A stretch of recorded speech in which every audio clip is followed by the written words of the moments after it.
pulled up to the old house just as the sun dipped below the bare trees, casting long shadows across the cracked driveway. It had been 5 years since I'd last visited. 5 years of building a life in the city, far from the stifling quiet of this rural suburb. Mum's call had pulled me back. Dad wasn't doing well, she said, his heart acting up again. "Come home, sweetie," she'd pleaded, her voice thin over the phone. I owed them that much, I figured. Family is family. The front door creaked open before I could knock, and there was Mum, thinner than I remembered, her apron dusted with flour from whatever she'd been baking. The smell hit me first, warm cinnamon mixed with the faint, musty odor of damp wood that never quite left the place. "My baby," she cooed, pulling me into a hug that felt too tight, her bony fingers pressing into my back. Dad was in the living room, slumped in his recliner, the TV flickering blue light over his pallid face. He grunted a hello, eyes barely lifting from the screen. My brother Jake wasn't there yet. He'd arrive later, Mum said, with that smile that always seemed a touch too rehearsed. We sat down to dinner that first night, the table set with the same chipped plates from my childhood. The roast was overcooked, but I chewed politely, listening to Mum prattle on about neighbors and church gossip. Dad ate in silence, his fork scraping the plate like nails on a chalkboard. There was an emptiness in the air, a hollowness that made the clink of utensils echo unnaturally. I asked about the old barn out back, remembered playing there as a kid. Mum's eyes flickered, but just for a second. "Oh, we don't go out there much anymore," she said, waving a hand. That night, I lay in my old bedroom, the mattress sagging under me. The walls were still papered with faded floral patterns, and the floorboards groaned under invisible footsteps. I told myself it was the house settling in, but sleep came fitfully. Dreams crept in, vague shapes in the shadows, whispers that sounded like my name calling from far away. I woke to the smell of earth, damp and loamy, clinging to my sheets as if I'd been digging in the garden. The next day, Jake showed up, his truck rumbling into the driveway. He looked older, harder, with the same smug grin he'd worn when we were teens, back when he'd borrow my allowance and dare me to tell. "Lil bro's home," he said, clapping me on the shoulder hard enough to sting. We helped Mum with chores, but tension simmered beneath the surface. Dad watched us from his chair, his breathing labored, raspy like dry leaves. Over lunch, Jake mentioned money troubles, his business failing, debts piling up. Mum nodded sympathetically, her hand on his arm. "We'll figure it out like always." I felt a prickle at the back of my neck. They'd figured it out before, hadn't they? I thought, like when I was 16 and my college fund vanished into Jake's first failed venture. As the afternoon wore on, I wandered out into the barn despite Mum's earlier dismissal. The door hung ajar, hinges rusted, and inside, the air was thick with dust motes dancing in slanted light. Hay bales stacked haphazardly, tools scattered on the workbench, but something felt off. The floor seemed uneven, boards loose underfoot. I knelt, prying one up with a crowbar I found nearby. Beneath was dirt, packed tight, but as I dug a little, my fingers brushed something cold and metallic. A chain? No, a latch. Heart pounding, I lifted it, revealing a small trap door. Steps led down into darkness, the smell of mildew and something sharper rising up, coppery, like old pennies. I descended cautiously, phone light cutting through the gloom. The cellar was small, walls lined with shelves of canned goods, but in the corner, worn blankets and a bucket, chains bolted to the wall. My stomach twisted, scratches on the concrete wall faint but deliberate like tally marks. And then a whisper, soft, almost imagined, coming from the shadows. "Help." I spun around, light shaking, but the space was empty. Just my mind playing tricks, I thought, pulse racing as I climbed back out, replacing the board. That evening, dinner felt heavier. I wanted to question them about what I'd seen in the barn, but something stopped me. Maybe I was in shock. Maybe I didn't understand or misinterpreted what I'd saw.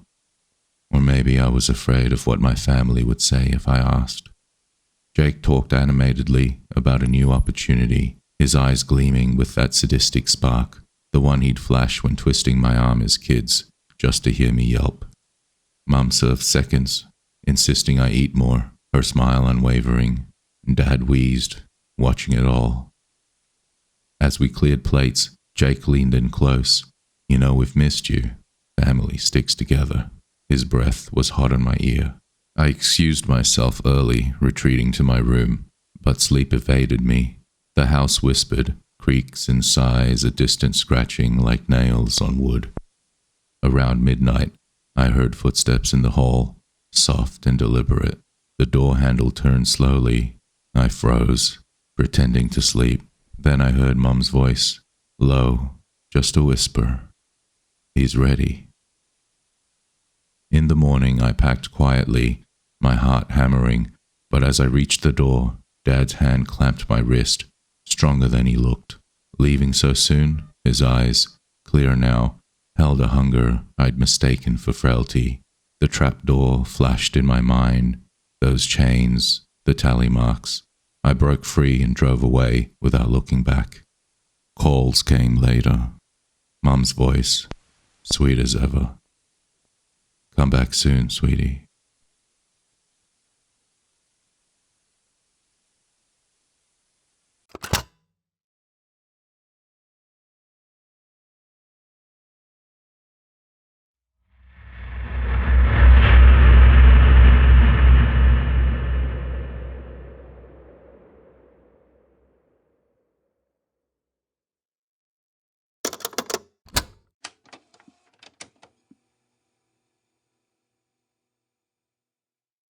I've always prided myself on being observant, living in this quiet suburb where the houses line up like soldiers and everyone waves from their porches. It's easy to notice the little things. I work from home while also looking after my 7-year-old son, Jake. Each day is routine. Mornings start with coffee in the kitchen and getting Jake ready for school. Afternoons are emails and deadlines. Evenings are dinner and bedtime stories. Mr. Harlan, the widower next door, had always been the neighborhood's unofficial guardian. In his mid-50s, with salt and pepper hair and a perpetual smile that crinkled his eyes, he was the guy who shoveled driveways after snowstorms, fixed flat tires for strangers, and once even pulled Mrs. Patel's cat from a storm drain. People called him a hero, and he'd just chuckle, saying, anyone would do the same. I admired that about him, and Jake idolized him, always running over for stories about his days as a firefighter. But one evening last month, as I was taking out the trash, I saw something that didn't sit right. Harlan was in his garage, and through a gap in the curtains, I could just see inside. I wasn't trying to snoop. It was just something that caught my eye. He was alone, shirtless, his back to me. At first, I thought he was working on some project, but then his body seemed to jerk, his shoulders tensing, and I could swear I caught the glint of a knife in his hand. A thin line of red bloomed across his forearm, and he paused, staring at it, his breathing heavy enough that I could almost feel the rhythm through the glass. Then he seemed to smile, that same crinkle-eyed smile, and bandaged it neatly, as if it were nothing. I told myself it was an accident, a slip while carving wood or something, but the way he lingered over the wound, tracing it with his finger, sent a chill up my spine. The next week, Jake came home from playing in the park with a scraped knee. Mr. Harlan fixed it, he said, showing off the bandage. He said I was brave. I hugged him, inhaling the scent of grass on his clothes. Unwittingly, a thought pushed its way into my mind. It's funny how Harlan always seems to be at the right place at the right time when someone needs help. Later that day, I spoke with Harlan over the fence, the evening breeze carrying the smell of his barbecue. Oh, kids these days, he laughed, his eyes gleaming, always getting into mischief. Good thing I was nearby. His gaze lingered on me a beat too long, like he was savoring my worry. Paranoia started to set in slowly. It was one of those things that once you notice, you can't help but notice. I dug online late at night, the blue glow of my laptop illuminating my face in the dark living room. Stories popped up, real ones, about people with hero complexes who orchestrated crisis just so they could swoop in and save the day. Firefighters starting blazes, nurses poisoning patients just to revive them, sadists who thrived on the power, the pain they inflicted, and sometimes endured themselves. Harlan fit the profile, the quiet helper, always there at the right moment. But why the cut on his arm? Maybe he relished his own suffering as much as that of others. Then came more incidents. First, the Patels' car brakes failed on their driveway slope. Harlan happened to be jogging by and wedged a brick under the tire just in time. Mrs. Patel hugged him, tears in her eyes, while he patted her back, his expression one of quiet ecstasy. Next, old Mrs. Wilkins down the street slipped on her porch steps, breaking her hip. Harlan carried her inside and called the ambulance, but I could swear I'd seen him there earlier that morning, lingering around near the steps of her house. I tried telling my friend over coffee, whispering my suspicions. She laughed it off. Harlan, he's harmless. You're just stressed. Jake didn't understand why I banned him from going next door. He protested, but I insisted. What should I do? Confront Harlan and risk being wrong, alienating us from the neighborhood, or stay silent and let these accidents continue? Last night, I couldn't take it anymore. After tucking Jake in, his small hand warm in mine, his breathing soft and even, I slipped out with a flashlight, the cool autumn air nipping at my skin. Harlan's garage light was on again. I crept closer, the grass damp under my sneakers, my heart beating like a drum. I crept up to the door, peering through a crack in the window shades. I saw him bent over a workbench, tools glinting under the bulb. On the table, photos of neighbors, including me and Jake, pinned up like trophies.